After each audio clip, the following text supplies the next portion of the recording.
ये जी बड़ा स्ट्रांग हो गया। ये दोनों पैसे 2 लाख रुपए मिल गए।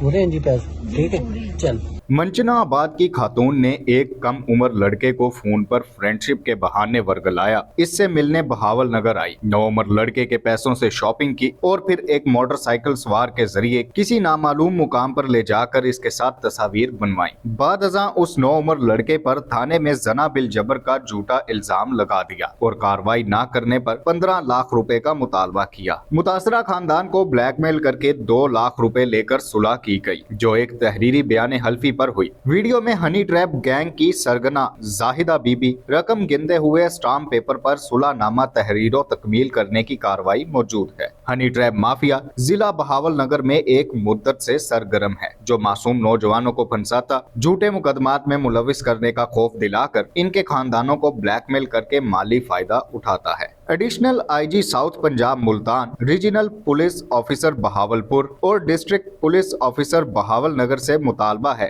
कि इस खातून और इसके साथियों के खिलाफ फौजदारी कार्रवाई की जाए और जिला भर के तमाम हनी ट्रैप गैंग को बेनकाब करके कानून के कटहरे में लाया जाए। नौजवान भी समझें कि सोशल मीडिया और मोबाइल फोन के जरिए बनने वाली वक्ती दोस्तियां अक्सर जिंदगी भर का पछतावा बन जाती हैं। होशियार रहें, जज्बाती जाल में ना आए और खुद को, अपनी इज्जत और अपने खानदान को इस ब्लैकमेलिंग माफिया से महफूज रखें। इज्जत से बढ़कर कुछ नहीं।